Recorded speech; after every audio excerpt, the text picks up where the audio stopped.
Surprise, surprise, grey skies again. At least it's not freezing. Yeah, there's a crossing there, Albert. Who's that crossing? Silly old sod. Go.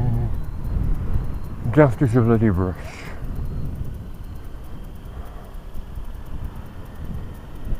Well, I just had Facebook on. Do I sound in a mood?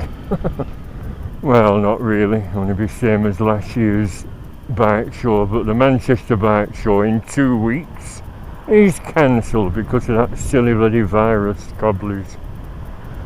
They're cancelling everything, and presumably that'll mean that the steam rallies are going to be cancelled as well, aren't they? Unless it all blows over. Someone posted something saying they've closed the emergency hospitals in China, so the outbreak is sort of slowing down. I don't know. Do you know anyone that's got it? Nobody does. It's 11 deaths so far in a couple of 100 cases in our country. A lot worse overseas, of course, and in Europe. But yeah, they're clamping down on public events to lessen the spread. So the bike show will have a few thousand visitors next weekend after. But I was saying to someone, Hepcat Harley again, yeah, another mention.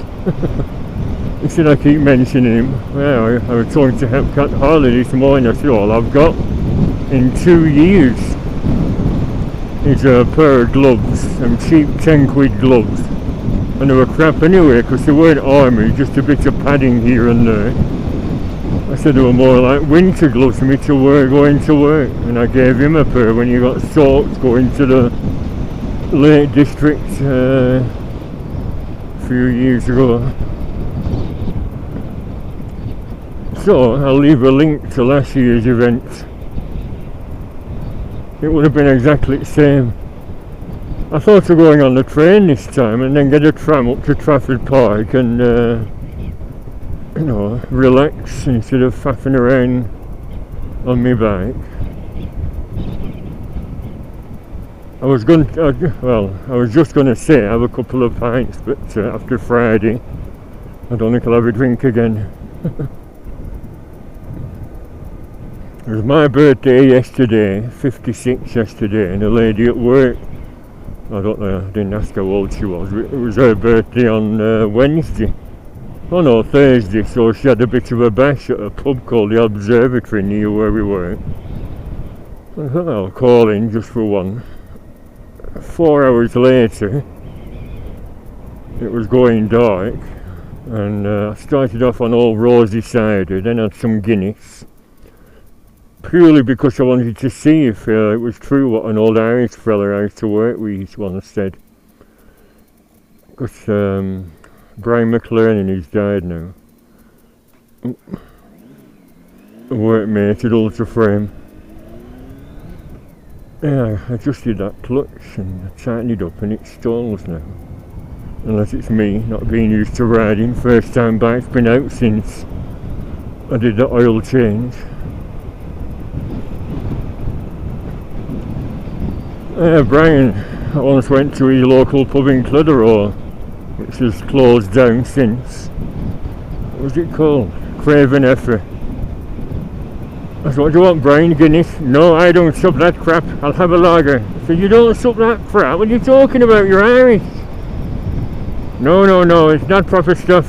They serve the proper stuff in Dublin and Liverpool, but the stuff they serve you English is rubbish. I said, get out. Anyway, so I had Guinness in Blackburn, and then I went to Liverpool yesterday just to go somewhere interesting, and I tried a Guinness there in Liffey's, an Irish bar near the hotel that me and my mate Kevin used to go in for that Beatles batch. Every year there's a 5-day event to celebrate, well, it's called Beatles Week these days. It used to be known as the annual Beatles Fans Convention. And now it's Beatle Week or Beatles Week. And he was just saying it weren't any different at all. Guinness is Guinness, isn't it? You don't serve dregs up, you don't collect all the dregs from all the Irish pubs, put it in barrels and ship it over to England, do they?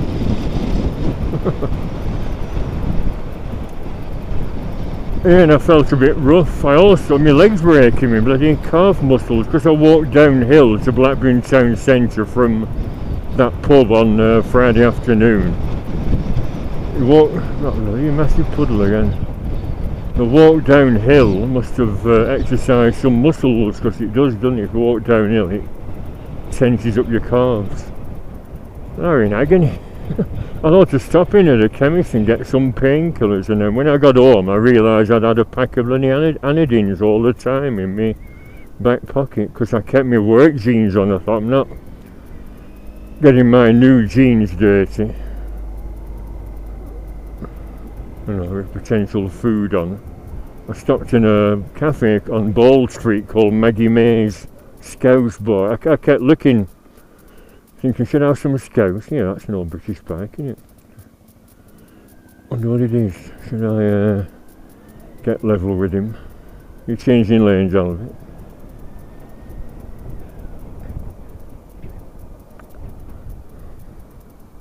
Nothing behind, is there?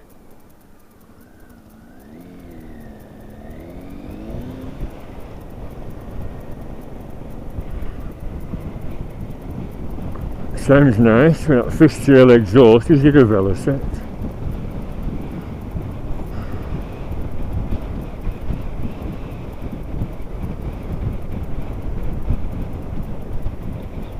Turn your left over it. It's going to Rivington. I didn't even want to come this way. I was going to go to B&M Bargains again to get something I saw last time, a new clock radio, because I had some rather shocking news. Nothing concerning me, but there's a lad that runs a shop on Matthew Street, the Beatles shop, selling, believe it or not, all sorts of Beatles goodies and souvenirs, but some good stuff as well. And I was saying, I got a couple of little 3D pictures of John Lennon. I said, I still buy stuff, even though I stopped that silly collecting bug. I still buy decorative stuff I can put around the home, like pictures. You know why I've stopped? He's had the shop since the early 80s, you know, because after John Lennon got shot there was a big resurgence of an interest in Beatles stuff. I said, you know why? I said, why have you stopped? He said, I've had a fire, everything's gone. I said, oh no, I'm sorry. Still don't know what it is. Answers on a postcard. What's this bike? I'll turn off.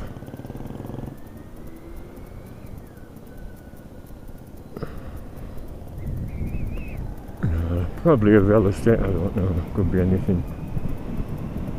Yeah, this lad said I had a fire. I said, oh shit, I'm sorry to hear that, mate. He said, everything's gone.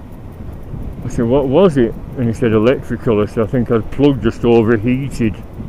I said, oh dear. And he said, I grabbed a few things while I could in the small, but dashed outside, called the fire brigade. And by the time they'd come, it was well ablaze, and it just gutted the house, and his entire collection's gone. Imagine working in that shop, he'll have had all sorts of goodies. I didn't actually ask what, although I said, did you have loads of autographs? No, I never collected autographs, but I had a full set of Genesis books, and the first one of them, signed by George Harrison, he's worth about 5,000 now. And the second one's also signed by George, and Derek Taylor was the press agent for the Beatles and the director of Apple in later years. And that one's worth about 3,000 to 4,000, so that's gone. I said, was it all insured? He said, well, yeah, but that's not the point. Oh, I said, no, it's not the point, because you can't really replace them, can you? It's just your life gone. And he's the same age as me, 56. I said, well, I decided to sell up after George died. I realised it was silly spending loads of money on bloody Beatles stuff, going to Manchester every month and spending all my wages on crappy bootleg CDs and LPs, which I play once, file away. And I mean, the only time you can get any kind of satisfaction and appreciation of a collection, no matter what you collect, is if you meet up with a fellow collector and show them your stuff. It's a sort of a buzz while you're showing them round. You know, it's like anyone, isn't it? Why do they collect like birds' eggs or anything? I mention that because there's a pub on way to Morecambe full of birds' eggs all over the walls and in glass cases. Why would you collect birds' eggs? Stamps, that's another thing, just in albums, aren't they? It's just tucked away in albums. But my collection was Beatles stuff, and so was his. Can you turn right here or what? Oh, no U-turn. What about the right way? Oh, can, he's turning good.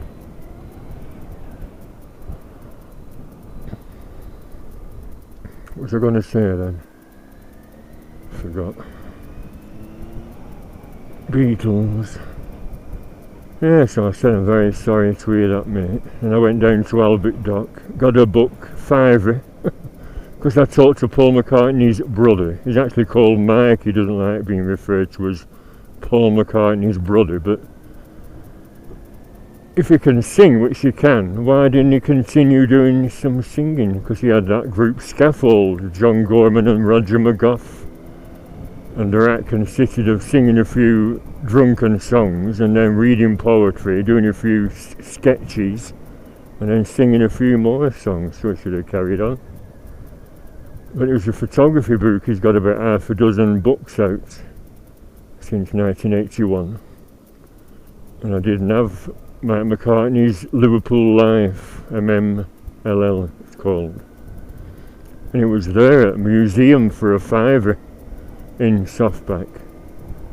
The hardback's quite rare. I've seen one on eBay in Australia, but only £12, but it was a bit tatty, and they wanted 20 quid postage. And there it was, new old stock on a shelf, 2003, but it must have been on a shelf for 17 years.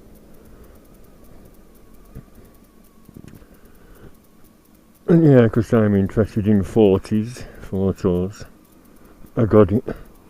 I took some pictures as well. I did some sort of sweeping shots with my vlogging camera, but you can take stills of it, so I might include a couple. It started to rain though, so after I've been to Maggie Mae's Scouse Cafe, I only had a baked spud with prawns as usual and a hot chocolate. I rung my mate Kevin, the fellow Beatles nut who has that shop in Nelson, to tell me about Steve's bad news. And he said, "Oh, you haven't had any scouse, have you? It's horrible. Red cabbage, beetroots and a stew." I said, "No, I didn't really fancy risking it in case it was horrible." "Oh," he said, "take it from me, it's horrible."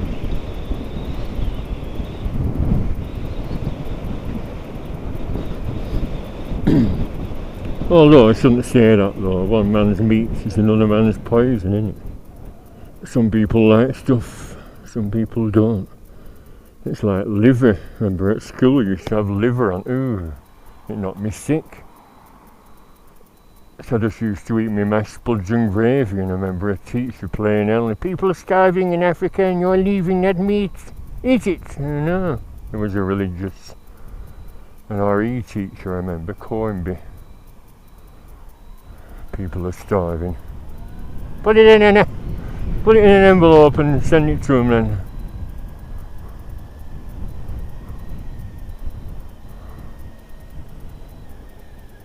Oh yeah, if it's still recording, I might get interference from these pile-ups. Reason I get another clock radio, my other one, the transformer, packed up. I looked in the drawer for another transformer, and the one with a similar but not exact voltage. So I plugged that in and the numbers went sort of patchy, but it worked. I thought it's alright, it works. And I thought, well, if he's had a fire due to an electrical fault, and there's me budging a bloody alternative transformer in, there's a risk of fire right there, isn't there? So Oh, it eventually stopped working as well. It's just dead as a bloody door now, so something's happened, obviously. So I thought I'll get that new one I've seen. So I don't take any risk with electrical stuff. Just scrap it off and get a fresh. Don't budge anything. That's in a dip in it. The parts on the pothole.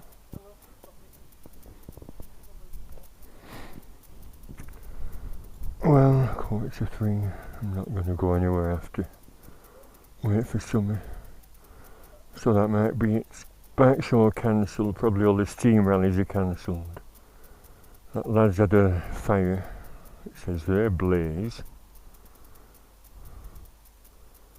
And I'm going to get a new clock radio for my bedside. Imagine if it just started smouldering during the day. I mean, I don't leave anything on. I knock all the telly stuff off. Only what he had plugged in that's caught fire. I did all overloaded the sockets. Terrible, isn't it? Not bad thinking about. Right. Might as well put the steering lock on. They say they're next to useless, don't they? But. Right, bye for now.